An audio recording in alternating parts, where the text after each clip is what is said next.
टीकमगढ़ विधानसभा में आज मुख्यमंत्री शिवराज सिंह चौहान द्वारा एक आम सभा को संबोधित किया गया। आम सभा के दौरान एक जनसैलाब देखने को मिला। आम सभा को संबोधित करते हुए उनके द्वारा कमलनाथ सरकार पर निशाना साधा गया और कहा गया कि जब कमलनाथ की सरकार आई थी तो उनके द्वारा कई योजनाओं को बंद कर दिया गया था और झूठे दिलासे दिए जा रहे थे। इसी के चलते उनकी सरकार ज्यादा समय नहीं टिक पाई। इस बार फिर भाजपा का कमल खिलाई और उनके द्वारा भाजपा पार्टी की प्रत्याशी राकेश गिरी के लिए वोट देने की अपील की गई। बहनों की आमदनी बढ़ाने के काम में हम लगे हैं। 15 लाख मेरी बहनें लखपति दीदी बन गई। मतलब 1 लाख रुपया से ज्यादा हर साल कमाती है, 10,000 रुपया महीना से ज्यादा। मेरी बहनों, सब बहनों को लखपति दीदी बनना चाहिए कि नहीं? जरा समूह की बहनें कौन कौन है, हाथ उठाओ। ये मेरी समूह वाली बहनें हैं। गरीब नहीं रहेंगे, आंसू नहीं बहाएंगे, हाथ नहीं फैलाएंगे, आगे बढ़ेंगे और इज्जत और सम्मान की जिंदगी जिएंगे। और उसमें भाई तुम्हारे साथ खड़ा है। मेरे भाई और बहनों, आज अपील करने आया विकास के कामों में हमने कोई कसर नहीं छोड़ी है। अगर गिनाऊंगा तो आधी रात हो जाएगी। इस विकास को लगातार आगे बढ़ाना है। प्रधानमंत्री जी का आशीर्वाद सदैव देश को मिलता है। जो दुनिया का अद्भुत और आदित्य नेता है और हमने भी कोई कसर नहीं छोड़ी। आज आप सबसे प्रार्थना करने आए। मेरी बहन एक बात और सुन लेना, ये जब तक भारतीय जनता पार्टी की सरकार है भैया है, तभी तक लाडली बहना योजना है। अगर कमलनाथ और कांग्रेस आ गए तो न लाडली रहेगी, न बहनें रहेगी, न किसान रहेंगे, न सम्मान निधि रहेगी। सबसे पहले दादा इन्हीं पर तारा डालेगा, ये सोचता है। और इसलिए इन सब योजनाओं को जारी रहना चाहिए कि नहीं रहना चाहिए? विकास के काम आगे बढ़ना चाहिए कि नहीं? और इसलिए आज प्रार्थना करने आया हूं, मेरे प्रिय बहनों और भाइयों, कोई चूक ना हो जाए। एक बात और, मध्य प्रदेश की धरती पर सज्जनों के लिए फूल से ज्यादा कोमल, लेकिन गुंडों के लिए वज्र से ज्यादा कठोर है मेरी सरकार। अगर गड़बड़ की, जनता को धोखा दिया, जनता को तंग किया, तो समझ लेना फिर मामा का बुलडोजर भी चल जाएगा।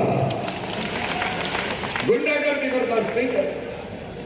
हम ऐसे लोग जिनके खिलाफ FIR हो और दूसरे प्रदेश की पुलिस ढूंढने आए, ऐसे लोगों के हाथ में अपनी विधायक की लेना उचित है क्या? बताओ, अरे उचित है क्या? मैं आज आप सबसे हाथ जोड़कर प्रार्थना करने आया हूं, मेरे प्रिय बहनों और भाइयों, कोई चूक ना हो जाए। विकास के कामों को आगे बढ़ाना है और इसके लिए आप सबका आशीर्वाद मांगने आया हूं। बोलिए, सबका आशीर्वाद मिलेगा? मिलेगा। आप सबसे प्रार्थना है, राकेश गिरी भारतीय जनता पार्टी के उम्मीदवार है, सहज है, सरल है, दिनों रात आपकी सेवा करेंगे और इनके साथ मध्य प्रदेश की सरकार और केंद्र की सरकार आपकी सेवा करने में कोई कसर नहीं छोड़ेगी। केंद्रीय मंत्री के रूप में बीरेन जी आपकी सेवा करते हैं और इसलिए आप सबसे हाथ जोड़ कर प्रार्थना है, कोई चूक ना हो जाए। कमल के फूल की बटन दबाएं, भारतीय जनता पार्टी को जिताएं, राकेश गिरी को विधायक बनाएं और प्रधानमंत्री नरेंद्र मोदी जी को भी आशीर्वाद दें।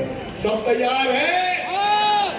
कमल के फूल के बटन दबाएंगे, भारतीय जनता पार्टी को जिताएंगे, राकेश गिरी को अपना विधायक बनाएंगे, मोदी जी को आशीर्वाद देंगे और मामा को भी आशीर्वाद देंगे। तो आइए आज हम संकल्प करें कि एक वोट भारतीय जनता पार्टी को जाएगा। अपने अपने स्थान से खड़े होकर संकल्प लेंगे कि कमल के फूल की बटन देगी और दोनों हाथ ऊपर उठा के, दोनों मुट्ठी बांध के भारत माता की जय बोल के भाजपा को जिताने का संकल्प लेंगे।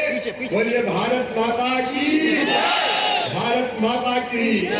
मेरी बहनें, प्ले कार्ड ले लेके आइए, मैं तुम्हें प्रणाम करता हूँ। तुम्हारे विश्वास को कभी टूटने नहीं दूंगा।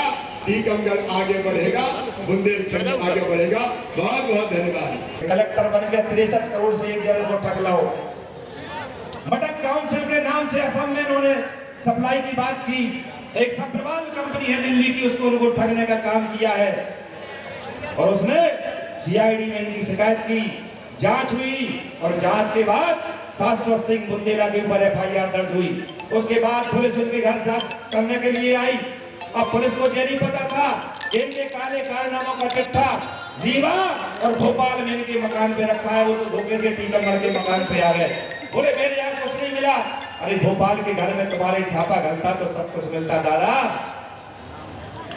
63 करोड़ का घोटाला करने के बाद ईमानदारी का तिलक पहन के पूरे क्षेत्र में घूम रहे हैं। अबे नहीं और है आपने देखा होगा कि पिछले चुनाव में जितने दाऊ दादा थे वो सारे दिखते थे।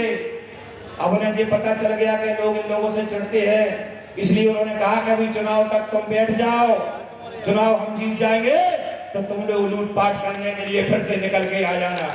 लेकिन चिंता मत करना, ये राकेश गिरी टेंशन फ्री आपके साथ खड़ा है। पिछले 5 वर्षों में मैंने किसी गरीब के साथ अत्याचार अन्याय होने नहीं दिया।